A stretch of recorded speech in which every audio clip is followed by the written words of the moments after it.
Okay, ich stelle mich schon mal vor. Also ich bin Marko Petzold von Record Evolution und I wanted to have the talk in English actually. I don't know if that's required, but as I like it. But how do you like it? I don't know. I think I start in English. I think there were some guests which were international or not German speakers.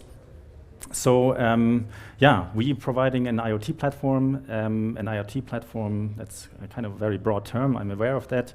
But we are really focusing on simplifying and facilitating IoT development. So we call ourselves an IoT development platform. And if I would have the slides, I would be able to. Yep. All right. So what are the challenges when you want to develop a solution in IoT? So you obviously have a lot of technical challenges, but I singled out 3 challenges that I think are most descriptive from my point of view for what you have to overcome. First of all, the first thing is engineers and developers. They have a really different mindset, and we talked about in the morning about OT and IT and how they have to come together, and that's not just true on the technical side, but it's also true on the mindset side. So people, they need a platform to work together on an IoT project because many different know-how profiles are required to actually create a solution in that area. So, and second thing is, what we often experience is that people experiment with prototypes, and it's fairly easy to create a working prototype. You have your IPC, you put in sensors, you develop some software for your use case, but as soon as the prototype is done, you fail to scale it because you need processes that are solid and that scale well to really use it in a production context. And third is, so there's some inefficiency in the development of IoT solutions. Some work with teams of external consultants who know the technology, and the thing is that what's different to normal IT projects is in IT projects you have a really well-developed tool chain to automate a lot of the tasks that make software development robust and quick and efficient. And in IoT there are some steps that are missing in that context. So you need to deploy software to remote machines. What I experience is that people run around with USB sticks, to IPCs and stick them in, and then oh no, it's not the right one. Who has the right software? And then there's hardware involved, there's electronics involved, there's connectivity involved, and all these things pose extra challenges which make the development cycle more difficult and more inefficient. And these are the challenges that we want to address with a platform that makes it simple. And we just heard about in the talk before how important UX is, and that's also for us a key driver in this in our effort to create a platform like this. So, yeah, we want to bring IT and OT together, and the fundamental principle of our platform, like in many other IoT platforms, is that we have a platform where developers create applications and engineers or people working in the factories or maintenance people can use these apps and deploy them to devices and manage them in-house on their own. So now before I show more slides, I decided to show you an actual demo of the product so that gives you a better feeling of what I'm talking about, because these are just a lot of words that I used. So let me show you the actual platform that we developed. So when you log in, you see the screen, and yeah, so let me walk you through the process real quick. So you have a device management environment. You have swarms, as we call them, groups of devices. You can go there and you see each of the devices on the left, and you can start managing the devices from remote. So this, for example, is a device that sits in our office, and I can go and install new applications from the App Store. And it looks pretty simple. It's like, it reminds you maybe of a mobile phone, so you can just install apps, you can start and stop apps, you can access the apps, you can even look at live logs from remote, so everything you need to operate functionality on a remote device. And of course, you can also manage a lot of other aspects of the device, configure the network, and very importantly, you can also configure privileges, who's allowed to access the device and do stuff with the device, like install apps or operate apps on the device. So now the question would be, where do these apps come from? Because in an IoT context, what I see is that no use case is like any other. So you have very many individual scenarios, and you need each time you need new answers to your challenges. So what we also have, and that's one cool aspect on our platform, is we have an app studio. And as you see, I had a little chat with a colleague before the talk. So you can go and create an app just as easy as this. And you can.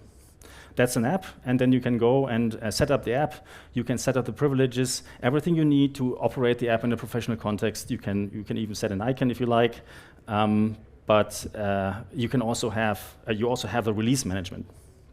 So now that's cool in itself already, but still we didn't write any applications. So what we also have, we have a development environment integrated into our platform that allows you to write code and to actually execute code on remote devices. So it's really simple. I don't need to install any development environment on my laptop. I can, but I don't need to. And I can choose any remote device where I have privileges for and start building and running as a developer, building and running the app until I'm happy. And the app does what I want it to do. I can also choose the programming language that I like to work with. And I have a professional development environment. I can commit changes and work with other people together and everything that you need for that. And at some point, we are happy. We want to deploy the app. We want to release it. And so we go back to the App Studio and just make a release.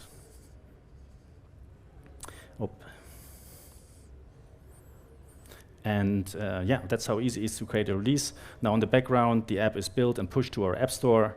And boom, in these 2 minutes, we created an app. We just have to wait a few seconds until it actually appears.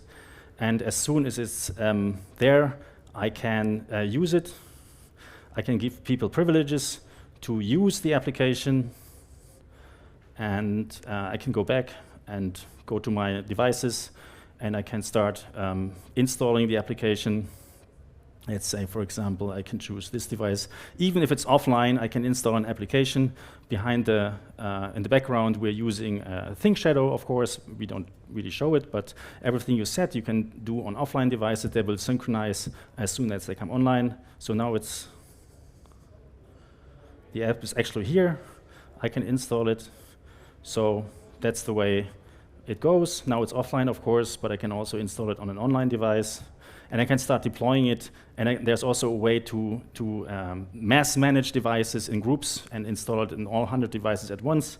But here's the app. I can start it, and boom, we have an app deployed just as easy as that on a remote device, on an IPC.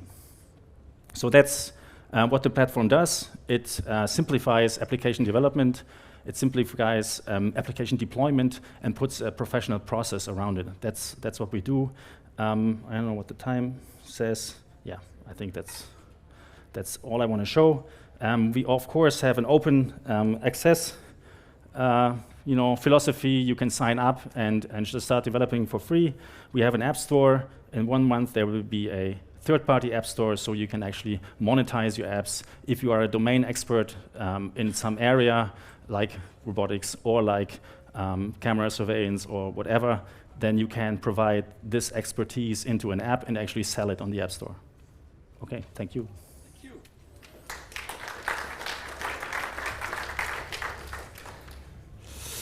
Yeah, thank you very much. Gibt's Fragen? Are there any questions? Well, first of all, I find it's, was that a hand raising? No? But I like it. Okay, that's good. First of all, I think you're focusing a key challenge, I think, of this whole smart manufacturing topic, the IT-OT integration. We discussed this in one of the morning sessions today, that this is really a big challenge for these kind of projects. So what I would like to know is, Do you have any experience with the acceptance of such platform or of your platform? Because I mean, the IT departments, OT departments, there are different departments. They speak different languages and so on. Do they accept a common platform like this? And how do they use it? Yes, they do. But I was in Berlin a few weeks back to the maintenance conference, and the reality in maintenance teams is that there are really very few IT experts. Yeah. I mean, even the simplicity that I've displayed for device management is sometimes still too complex, because a lot of the times you have electricians and mechanics working on the machines and trying to fix stuff.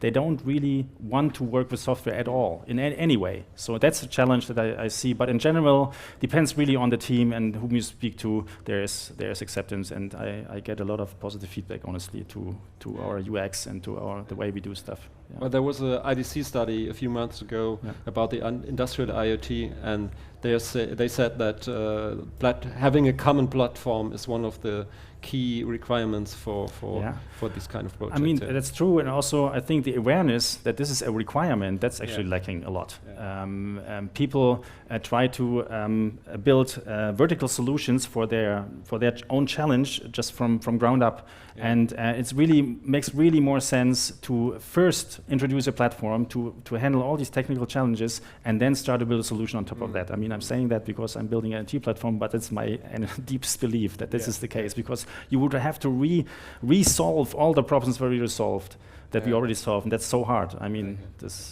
Okay.